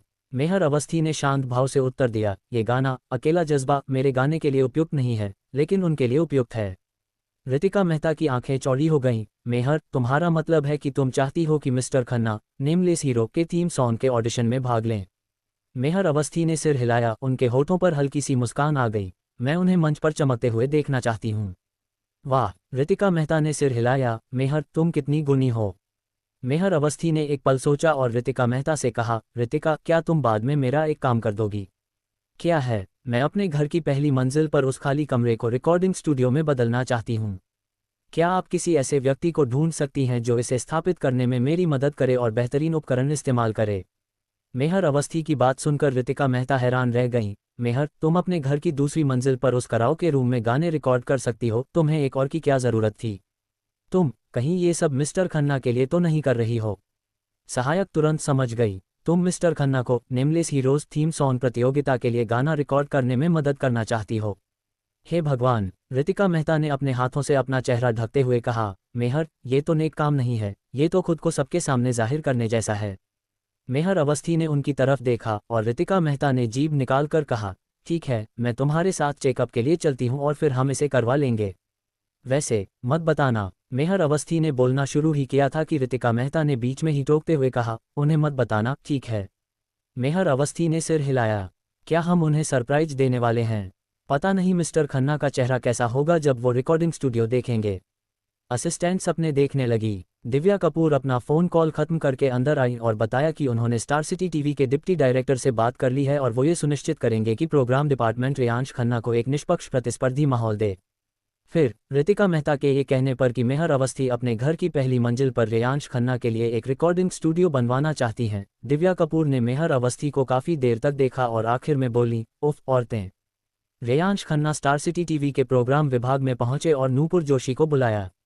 वह झटपट बाहर आई। छोटी कद काठी वाली गोलमटोल युवती ने हाथ हिलाकर कहा, श्री खन्ना, इधर आइए। रेयांश खन्ना चलकर उसके पीछे पीछे ऊपर चले गए। निर्देशक का कार्यालय ऊपर ही था। श्री खन्ना, क्या श्रीमती अवस्थी ठीक हैं? आपको अंदाज़ा भी नहीं है कि मैं उस दिन कितनी डरी हुई थी। श्रीमती अवस्थी लगभग बेहोश हो गई थीं। शुक्र है आप वहाँ थे। बाद में रिया तलवार श्रीमती अवस्थी को हर जगह ढूंढ रही थी।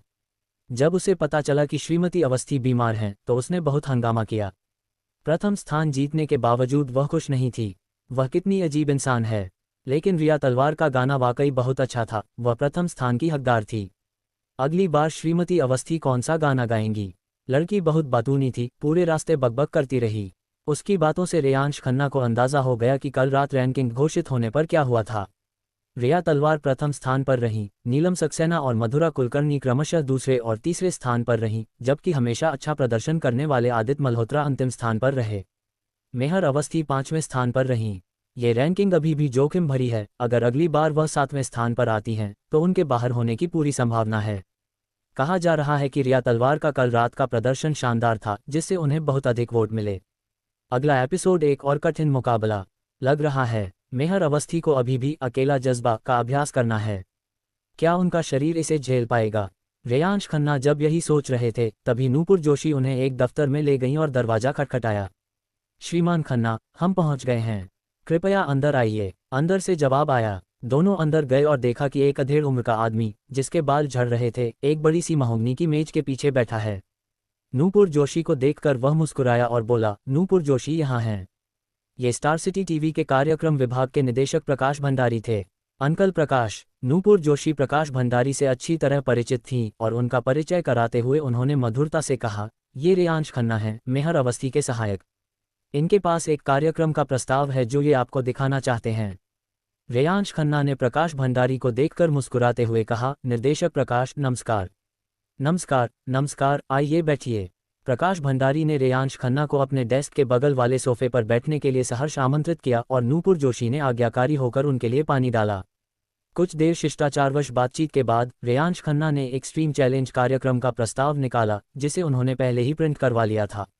हालांकि इसमें पहले सीजन का केवल पहला एपिसोड ही शामिल था। कॉपीराइट उनके पास होने के बावजूद उन्हें सावधानी बरतनी थी। वे पूरा कार्यक्रम नहीं दिखा सकते थे। प्रकाश भंडारी ने प्रस्ताव लिया, शीर्षक पर एक नज़र डाली और उसे नीचे रख दिया। उन्होंने रेयांश खन्ना के साथ अपनी दोस्ताना बातचीत जारी रखी और बीच बीच में नूपुर जोशी से अनौपचारिक बातचीत करते रहे। कुछ देर बाद प्रकाश भंडारी ने समय देखा और मीटिंग में जाने की वजह से माफ़ी मांगते हुए कहा। रेयांश खन्ना और नूपुर जोशी निर्देशक के कार्यालय से साथ निकल गए। सहायक नूपुर, बहुत बहुत धन्यवाद। भविष्य में अगर मैं किसी भी काम में आपकी मदद कर सकूं तो बेझिझक पूछें। श्री खन्ना, आपका स्वागत है। कृपया सुश्री अवस्थी को मेरा प्रणाम कहिएगा। ठीक है, मैं अब जा रहा हूं। अलविदा। रेयांश खन्ना ने नूपुर जोशी को अलविदा कहा और स्टार सिटी टीवी नेटवर्क से चले गए। दरअसल उन्हें पहले ही एहसास हो गया था कि प्रकाश भंडारी ने उनके प्रस्ताव को बिल्कुल भी महत्व नहीं दिया। वे उनसे सिर्फ नूपुर जोशी की वजह से मिले थे। शायद उनके मन में ये धारणा थी, एक कलाकार का सहायक भला किस तरह का बेहतरीन कार्यक्रम प्रस्ताव लिख सकता है। लेकिन रेयांश खन्ना को इसकी परवाह नहीं थी। स्टार सिटी टीवी के अलावा और भी कई टीवी चैनल थे, बस ये देखना था कि किसे गो फाइटिंग जैसा उच्च स्तरीय कार्यक्रम बनाने का सौभाग्य मिलता है। इसका एक कारण ये भी था कि वैरायटी शो में रेयांश खन्ना की प्रतिष्ठा अभी तक स्थापित नहीं हुई थी, अन्यथा लोग मदद के लिए उनके पास आते। अब कोई जल्दी नहीं थी, उन्हें पहले अस्पताल वापस जाना चाहिए। रेयांश खन्ना अभी भी मेहर अवस्थी के बारे में चिंतित थे, इसलिए उन्होंने टैक्सी लेकर अस्पताल का रुख किया। वार्ड में मेहर अवस्थी अपनी जांच करवाकर लौटी थीं और कमरे में आते ही गाने का अभ्यास करने लगीं। वह दिन रात के अंधेरे को नहीं समझता, बाद में और आखिरकार तुम्हारा इंतजार कर रही हूँ गुनगुना रही थी। अभी भी इस बात को लेकर असमंजस में थी कि सुरों का संग्राम के अगले एपिसोड के लिए कौन सा गाना गाएं। अचानक मेहर अवस्थी का फोन बज उठा। यह एक अनजान नंबर था। मेहर अवस्थी ने फोन उठाया और दूसरी तरफ से थोड़ी कर्कश आवाज आई, मेहर अवस्थी, मैं तान्या बंसल बोल रही हूँ, मुझे आपसे कुछ बात करनी है। तान्या बंसल, मेहर अवस्थी ने भौहें चढ़ाईं। माफ़ कीजिए, मैं व्यस्त हूँ। क्या तुम अपने असिस्टेंट रेयांश खन्ना के काम में व्यस्त हो? तान्या बंसल ने ताना मारा। मेहर अवस्थी ने कहा, समय और जगह का ध्यान रखना होगा। मुझे पता था। तान्या बंसल मुस्कुराईं और बोली, आधे घंटे बाद ड्रीमलाइन सिटी ईस्ट रोड स्थित कॉफ़ी शॉप नंबर 31 पर। मेहर अवस्थी ने फ़ोन रख दिया, कुछ पल चुप रहीं और फिर कपड़े बदलने के लिए उठ गईं। मेहर, तुम्हारी तबीयत अभी ठीक नहीं है, तुम बाहर नहीं जा सकती। दिव्या कपूर और ऋतिका मेहता ने भी मेहर अवस्थी और तान्या बंसल की बातचीत सुन ली थी और उन्हें रोकने की कोशिश की। कोई बात नहीं, मैं जल्दी वापस आ जाऊंगी। मेहर अवस्थी ने जल्दी से कपड़े बदले और उनका चेहरा फिर से अपने सामान्य शांत और दृढ़ भाव में लौट आया। रेयांश खन्ना के न होने पर दिव्या कपूर और ऋतिका मेहता उसे रोक नहीं पाईं। दिव्या जी, ऋतिका, उसे मत बताना। ये निर्देश देने के बाद मेहर अवस्थी वार्ड से चली गई। अध्याय 100। वह सिर्फ एक पूर्व पति है। 10 मिनट बाद ड्रीमलाइन सिटी ईस्ट रोड पर एक कॉफ़ी शॉप में मेहर अवस्थी एक निजी कमरे में पहुंची। दरवाज़ा खोलते ही उन्होंने देखा कि तान्या बंसल पहले से ही अंदर बैठी हैं। तान्या बंसल ने एक छोटी सी सनड्रेस और ऊंची एड़ी के जूते पहने थे, जिससे उनके गोरे गोल कंधे और पतले पैरों का एक बड़ा हिस्सा दिखाई दे रहा था। उनका मेकअप बेहद खूबसूरत था, जो स्पष्ट रूप से घर से निकलने से पहले की गई सावधानीपूर्वक तैयारी का परिणाम था। इसके विपरीत मेहर अवस्थी, जो अभी अभी अस्पताल से आई थीं, ने केवल एक साधारण टी शर्ट और जीन्स पहनी थी, बिना मेकअप के, और उनका रंग कुछ पीला था। हालांकि बिना मेकअप के भी मेहर अवस्थी की सुंदरता, कदकाठी और व्यवहार तान्या बंसल से कहीं अधिक आकर्षक थे। विशेष रूप से उनके सुडौल लंबे पैर, जो उन्हें पूरी तरह से मात दे रहे थे। सलीके से सजी धजी तान्या बंसल, शायद अपनी कमियों को महसूस करते हुए, अनजाने में अपने पैरों को मेज के नीचे खींच लिया, लेकिन फिर भी उन्होंने एक गरिमापूर्ण और आत्मविश्वास भरी मुस्कान बनाए रखी। मेहर यहाँ हैं, कृपया बैठ जाए। वह घर की मालकिन की तरह व्यवहार कर रही थी। मेहर अवस्थी भावहीन होकर चलकर आए और बैठ गई। दोनों महिलाएं आमने सामने बैठी थीं, उनकी निगाहें एक दूसरे से बेरुखी से मिल रही थीं, कोई भी पीछे हटने को तैयार नहीं थी। तान्या बंसल ने आखिरकार मुस्कुराते हुए कहा, मैंने सुना था कि आप बीमार थीं। क्या आप ठीक हैं? मेहर अवस्थी ने पूछा, क्या चाहिए? उसी क्षण एक वेटर पूछने आया। तान्या बंसल ने कैपुचिनो का ऑर्डर दिया, जबकि मेहर अवस्थी ने केवल एक गिलास पानी का ऑर्डर दिया। वेटर जल्दी से कॉफ़ी और पानी लेकर आया और कमरे से बाहर चला गया। तान्या बंसल ने अपनी कॉफ़ी उठाए, एक छोटा सा घूंट लिया और मेहर अवस्थी की ठंडी निगाहें देखकर उसने अपना कप नीचे रख दिया। उसके चेहरे पर आत्मविश्वास भरी मुस्कान थी। मेहर, मैंने तुम्हें यहाँ कुछ बताने के लिए बुलाया है, तुम्हारे सहायक रेयांश खन्ना के बारे में। तान्या बंसल ने ठंडी मेहर अवस्थी को देखा, धीरे से हंसी और धीरे से बोली, दरअसल रेयांश खन्ना मेरे पति हैं। कमरे में सन्नाटा छा गया। तान्या बंसल ने मेहर अवस्थी को ध्यान से देखा, उनके चेहरे पर आश्चर्य, संदेह या गुस्सा देखने की कोशिश की, लेकिन उन्हें निराशा ही हाथ लगी। मेहर अवस्थी का चेहरा शांत रहा और उन्होंने आगे कहा, पूर्व पति। तान्या बंसल दंग रह गईं और अचानक बोली, आपको कैसे पता चला? मेहर अवस्थी ने बेपरवाही से जवाब दिया, मेरे सहायकों को काम शुरू करने से पहले अपनी वैवाहिक स्थिति के बारे में एक फॉर्म भरना होता है। तो आपको शुरू से ही पता था कि रेयांश खन्ना मेरे पति हैं, और फिर भी आपने उन्हें अपना सहायक बना लिया। तान्या बंसल अविश्वास से भर उठीं। पूर्व पति? मेहर अवस्थी ने फिर जोर देकर कहा, आप गलत हैं। रेयांश खन्ना और मेरा झगड़ा हुआ और हमने आवेग में आकर तलाक ले लिया। तान्या बंसल ने ऊंची आवाज में कहा, उनका पहले का गरिमापूर्ण और आत्मविश्वासी व्यवहार लड़खड़ा गया। उन्होंने कभी सोचा भी नहीं था कि मेहर अवस्थी को रेयांश खन्ना के साथ उनके रिश्ते के बारे में सब पता था। तो फिर मेहर अवस्थी रेयांश खन्ना को अपने साथ रहने देने के लिए क्यों तैयार थीं? जी हाँ, मेहर अवस्थी को शुरू से ही पता होगा कि रेयांश खन्ना गीत लिख सकते हैं। वह चुपके से रेयांश खन्ना पर अपना अधिकार जमाना चाहती थीं और उनसे अपने लिए गीत लिखवाना चाहती थीं। तान्या बंसल ने ठंडे लहजे में पूछा, तुम्हें शुरू से ही पता था कि रेयांश खन्ना ही राग साहिल हैं? मेहर अवस्थी शांत रहीं। मुझे अभी हाल ही में पता चला है। तुम झूठ बोल रही हो। तान्या बंसल ने मेहर अवस्थी को घूर कर देखा। उन्हें उम्मीद थी कि रेयांश खन्ना की पत्नी होने की बात सुनकर वह चौंक जाएंगी और अपना आपा खो देंगी, लेकिन अप्रत्याशित रूप से मेहर अवस्थी ही अपना आपा खो बैठीं। तान्या बंसल और भी ज्यादा क्रोधित हो गईं। रेयांश खन्ना मेरे पति हैं। हम कॉलेज के दिनों से एक दूसरे को जानते हैं और मेरा एक बच्चा भी है। इतने सालों का रिश्ता इतना आसानी से कोई इसे भुला नहीं सकता। तान्या बंसल की भावनाओं को भड़कते देख मेहर अवस्थी ने तीसरी बार उन्हें याद दिलाया, पूर्व पति। तान्या बंसल की आंखें गुस्से से चौड़ी हो गईं। वह अचानक खड़ी हो गईं और मेहर अवस्थी को घूरने लगीं। आपने रेयांश खन्ना के साथ आखिर क्या किया? उन्होंने तो मुझे ब्लॉक ही कर दिया। उन्होंने पहले कभी मेरे साथ ऐसा बर्ताव नहीं किया। मेहर अवस्थी शांत भाव से बैठी रहीं। उनका व्यवहार शालीन था और आश्चर्य से पूछा, आप मुझसे अपने रिश्ते के बारे में क्यों पूछ रही हैं?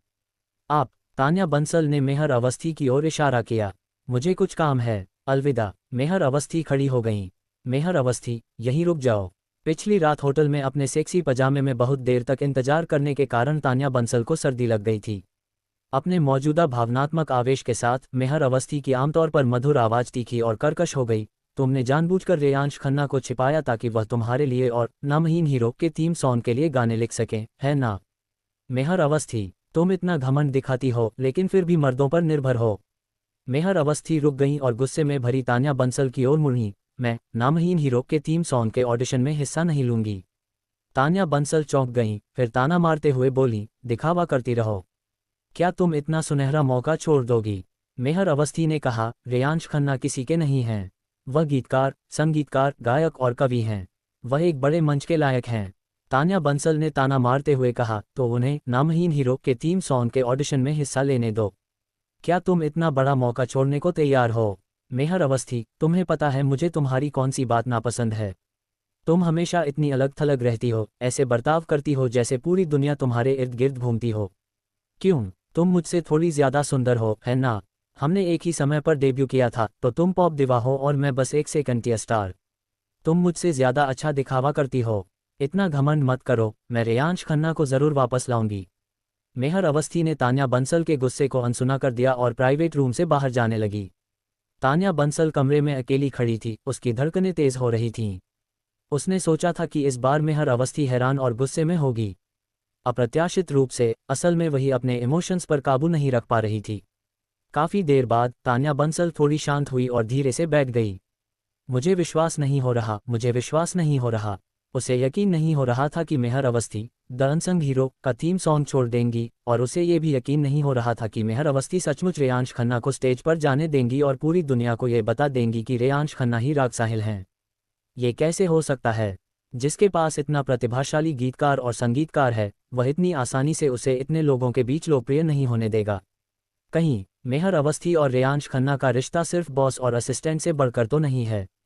तान्या बंसल ने तुरंत अपना सिर हिलाया और ताना मारा। अगर मेहर अवस्थी को रेयांश खन्ना में दिलचस्पी भी होती तो वह सिर्फ उनकी प्रतिभा का फायदा उठाना चाहती।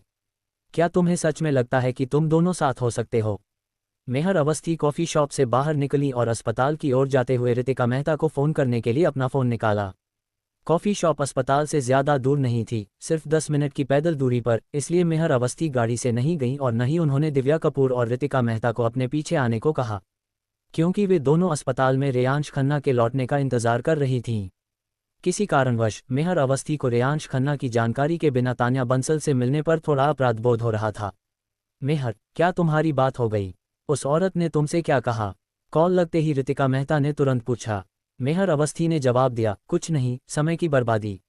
ओह, मुझे लगा था कि तान्या बंसल तुम्हें चुनौती देने वाली हैं। किस बात को चुनौती? प्यार में प्रतिद्वंदी? उफ, होंग जी, तुमने मुझे क्यों मारा? मेहर अवस्थी ने पूछा। क्या वह वापस आ गया है? रितिका मेहता ने कहा, नहीं, मैंने अभी मिस्टर खन्ना को फ़ोन किया था, वह अभी भी टैक्सी में है, उन्होंने कहा कि ट्रैफिक है। हम इसे गुप्त रख रहे हैं। मेहर, तुम्हें जल्दी वापस आना चाहिए। ठीक है। मेहर अवस्थी ने अपना फ़ोन नीचे रखा और अस्पताल की ओर चल पड़ी। उसके पीछे थोड़ी दूरी पर कोने के पास काले कपड़े पहने, टोपी और मास्क लगाए एक आदमी चुपचाप उसके पीछे पीछे चल रहा था।